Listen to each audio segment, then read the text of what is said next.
Le gaspillage est un sous-chapitre du chapitre « La liturgie formelle de l'objet » tiré du livre de Jean Baudrillard, « La société de consommation ». On sait combien l'abondance des sociétés riches est liée au gaspillage, puisqu'on a pu parler de civilisation de la poubelle et même envisager de faire une sociologie de la poubelle. Dis-moi ce que tu jettes, je te dirai qui tu es. Mais la statistique du gâchis et du détritus n'est pas intéressante en soi. Elle n'est qu'un signe répondant du volume des biens offerts et de leur profusion. On ne comprend ni le gaspillage ni ses fonctions si on n'y voit que le déchet résiduel de ce qui est fait pour être consommé et qui ne l'est pas. Encore une fois, nous avons là une définition simpliste de la consommation, définition morale fondée sur l'utilité impérative des biens. Et tous nos moralistes de partir en guerre contre la dilapidation des richesses, depuis l'individu privé qui ne respecte plus cette sorte de loi morale interne à l'objet, qui serait sa valeur d'usage et sa durée, qui jette ses biens ou en change selon les caprices du standing ou de la mode, etc., jusqu'au gaspillage à l'échelon national et international, et même jusqu'à un gaspillage en quelque sorte planétaire, qui serait le fait de l'espèce humaine dans son économie générale et son exploitation des richesses naturelles. Bref, le gaspillage est toujours considéré comme une sorte de folie, de démence, de dysfonction de l'instinct qui fait brûler à l'homme ses réserves et compromettre par une pratique irrationnelle ses conditions de survie. Cette vision trahit du moins le fait que nous ne sommes pas dans une ère d'abondance réelle, que chaque individu, groupe ou société actuelle, et même l'espèce en tant que telle, est placée sous le signe de la rareté.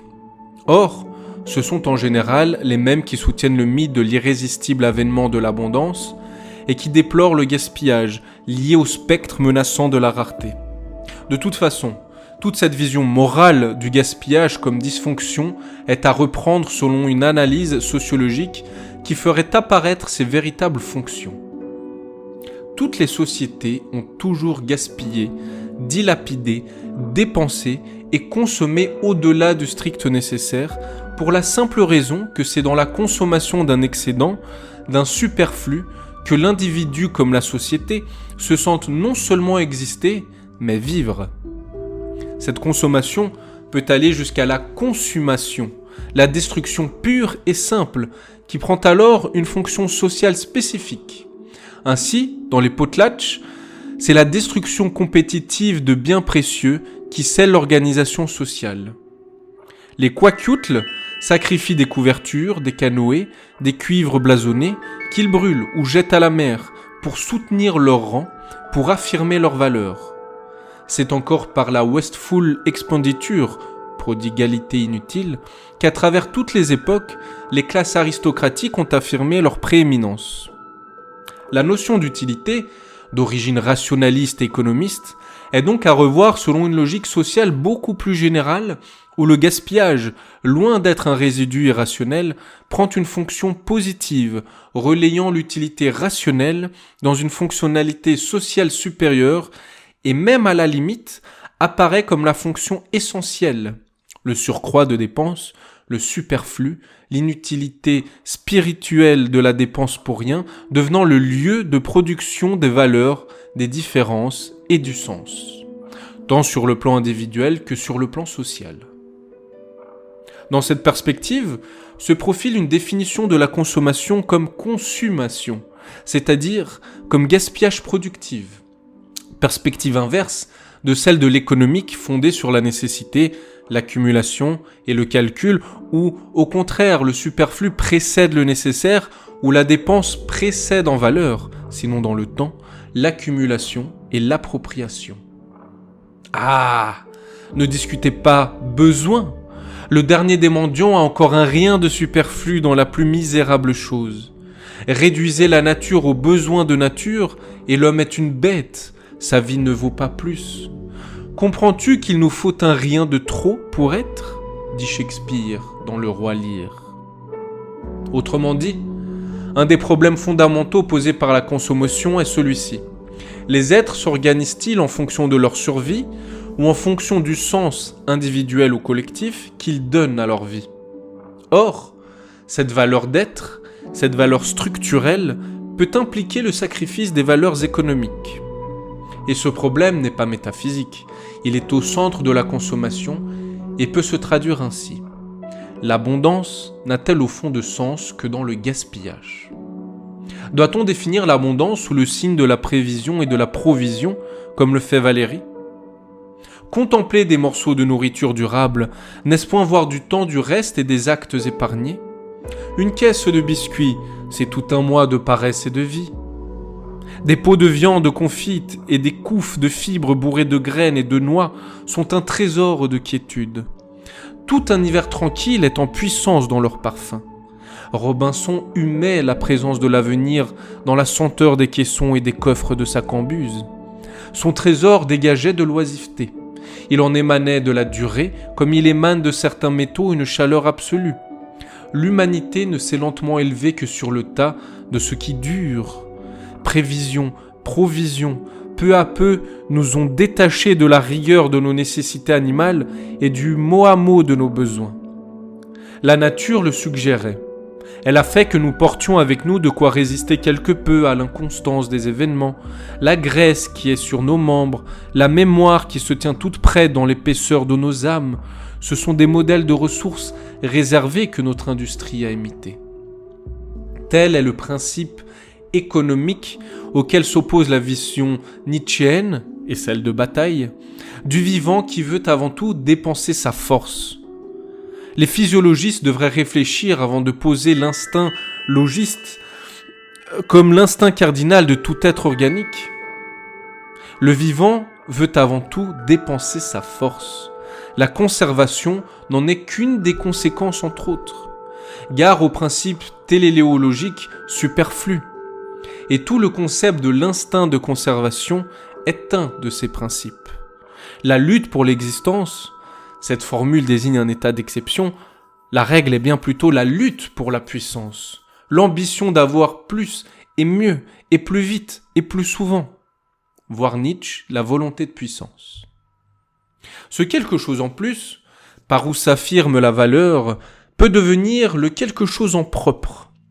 Cette loi de la valeur symbolique, qui fait que l'essentiel est toujours au-delà de l'indispensable, s'illustre au mieux dans la dépense, dans la perte, mais elle peut aussi se vérifier dans l'appropriation, pourvu que celle-ci ait la fonction différentielle de surcroît du quelque chose en plus.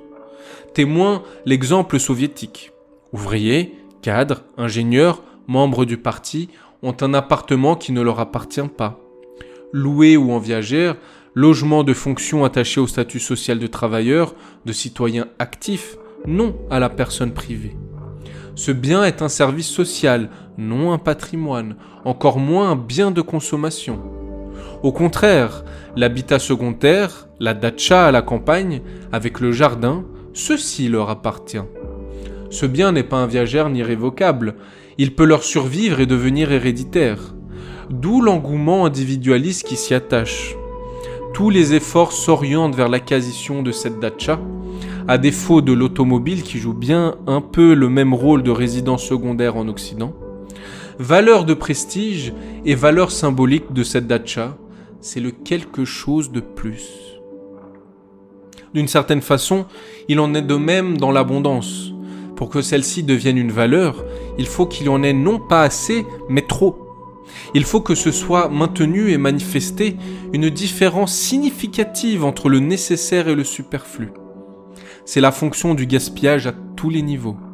C'est dire qu'il est illusoire de vouloir le résorber, de prétendre l'éliminer, car c'est lui, de quelque façon, qui oriente tout le système. Pas plus que le gadget d'ailleurs, où s'arrête l'utile, où commence l'inutile. On ne peut le définir, ni le circonscrire. Toute production et dépense au-delà de la stricte survie peut être taxée de gaspillage. Pas seulement la mode vestimentaire et la poubelle alimentaire, mais les super gadgets militaires, la bombe, le suréquipement agricole de certains paysans américains et les industriels qui renouvellent leur panoplie de machines tous les 2 ans au lieu de les amortir. Non seulement la consommation, mais la production obéit elle aussi largement au processus ostentatoire, sans compter la politique. Les investissements rentables et les investissements somptuaires sont partout inextricablement liés. Un industriel ayant investi 1 000 $ en publicité déclarait « Je sais qu'une moitié est perdue, mais je ne sais pas laquelle. » Il en est toujours ainsi dans une économie complexe. On ne saurait isoler l'utile et vouloir soustraire le superflu. Au surplus, la moitié perdue, économiquement, n'est peut-être pas celle qui prend le moins de valeur à long terme ou d'une façon plus subtile, dans sa déperdition même. C'est ainsi qu'il faut lire l'immense gaspillage de nos sociétés d'abondance. C'est lui qui défie la rareté et qui signifie contradictoirement l'abondance. C'est lui, dans son principe et non l'utilité, qui est le schème psychologique, sociologique et économique directeur de l'abondance. Que l'emballage vert puisse se jeter, n'est-ce pas déjà cela, l'âge d'or ? Un des grands thèmes de la culture de masse, analysé par Riesman et Morin, illustre ceci sur le mode épique. C'est celui des héros de la consommation. À l'Ouest au moins, les biographies exaltées des héros de la production le cèdent aujourd'hui partout à celles des héros de la consommation. Les grandes vies exemplaires de self-made men et de fondateurs, des pionniers d'explorateurs et de colons qui succédaient à celles des saints et des hommes historiques, sont devenues celles des vedettes de cinéma, du sport et du jeu, de quelques princes dorés ou de féodaux internationaux, bref, de grands gaspilleurs. Même si l'impératif impose souvent à rebours que les montrer dans leur simplicité quotidienne, faisant leur marché, etc. Tous ces grands dinosaures qui défraient la chronique des magazines et de la TV, c'est toujours leur vie par excès et la virtualité de monstrueuses dépenses qui est exaltée en eux. Leur qualité surhumaine, c'est leur parfum de potlatch. Ainsi remplissent-ils une fonction sociale bien précise, celle de la dépense somptuaire, inutile, démesurée. Ils remplissent cette fonction par procuration, pour tout le corps social, tels les rois, les héros, les prêtres ou les grands parvenus des époques antérieures. Comme ceux-ci d'ailleurs, ils se sont jamais si grands que si, tel James Dean, ils paient cette dignité de leur vie. La différence essentielle est que dans nos systèmes actuels, cette dilapidation spectaculaire n'a plus la signification symbolique et collective déterminante qu'elle pouvait prendre dans la fête et le potlatch primitif. Cette consommation prestigieuse s'est, elle aussi, personnalisée et mass-médiatisée. Elle a pour fonction la relance économique de la consommation de masse, qui se définit par rapport à elle comme subculture laborieuse. La caricature de la robe somptueuse que la vedette ne porte qu'une seule soirée, c'est le slip éphémère qui, 80% viscose et 20% acrylique non tissé, se met le matin, se jette le soir et ne se lave pas. Surtout, ce gaspillage de luxe, ce gaspillage sublime mis en avant par les masses médias, ne fait que doubler sur le plan culturel un gaspillage beaucoup plus fondamental et systématique, intégré, lui, directement au processus économique, un gaspillage fonctionnel et bureaucratique produit par la production en même temps que les biens matériels incorporés à eux et donc obligatoirement consommés comme une des qualités et des dimensions de l'objet de consommation. Leur fragilité, leur obsolescence calculée, leur condamnation à l'éphémérité. Ce qui est produit aujourd'hui ne l'est pas en fonction de sa valeur d'usage ou de sa durée possible, mais au contraire en fonction de sa mort, dont l'accélération n'a d'égal que celle de l'inflation des prix. Cela seul suffirait à remettre en question les postulats rationalistes de toute la science économique sur l'utilité, les besoins, etc. Or, on sait que l'ordre de production ne survit qu'au prix de cette extermination, de ce suicide calculé perpétuel du parc des objets, de cette opération repose sur le sabotage technologique ou sur la désuétude organisée sous le signe de la mode. La publicité réalise ce prodige d'un budget considérable, consumé à seule fin, non pas d'ajouter, mais d'ôter à la valeur d'usage des objets, d'ôter à leur valeur temps, en les assujettissant à leur valeur mode et au renouvellement accéléré. Ne parlons pas des richesses sociales colossales sacrifiées dans les budgets de guerre et autres dépenses étatiques et bureaucratiques de prestige. Cette sorte de prodigalité n'a plus rien du tout d'un parfum symbolique de potlatch. Elle est la solution désespérée, mais vitale, d'un système économico-politique en perdition. Cette consommation, au plus haut niveau fait, partie de la société de consommation au même titre que la fringale tétanique d'objets chez les particuliers. Les deux assurent conjointement la reproduction de l'ordre de production. Et il faut distinguer le gaspillage individuel ou collectif, comme acte symbolique de dépense, comme rituel de fête, et forme exaltée de la socialisation de sa caricature funèbre et bureaucratique dans nos sociétés, où la consommation gaspilleuse est devenue une obligation quotidienne, une institution forcée et souvent inconsciente comme l'impôt indirect, une participation à froid aux contraintes de l'ordre économique. Cassez votre voiture, l'assurance fera le reste. La voiture est sans doute d'ailleurs l'un des foyers privilégiés du gaspillage quotidien et à long terme, privé et collectif.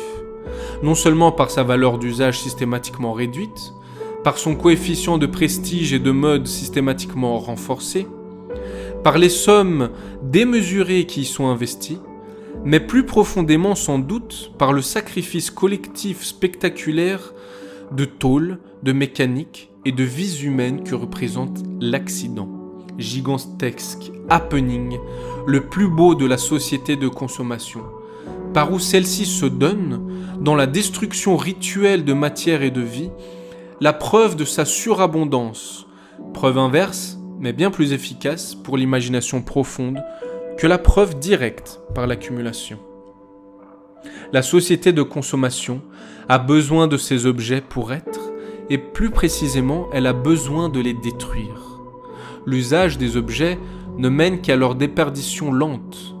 La valeur créée est beaucoup plus intense dans leur déperdition violente. C'est pourquoi la destruction reste l'alternative fondamentale à la production. La consommation n'est qu'un terme intermédiaire entre les deux. Il y a une tendance profonde dans la consommation à se dépasser, à se transfigurer dans la destruction. C'est là qu'elle prend son sens. La plupart du temps, dans la quotidienneté actuelle, elle reste subordonnée comme consommativité dirigée à l'ordre de productivité. C'est pourquoi la plupart du temps, les objets sont là par défaut, et c'est pourquoi leur abondance même signifie paradoxalement la pénurie. Le stock, c'est la redondance du manque et signe de l'angoisse. Dans la destruction seule, les objets sont là par excès et témoignent dans leur disparition de la richesse. Il est en tout cas évident que la destruction soit sous sa forme violente et symbolique, happening, potlatch, acting out ou destructif, individuel ou collectif, soit sous sa forme de destructivité systématique et institutionnelle, est vouée à devenir une des fonctions prépondérantes de la société post-industrielle.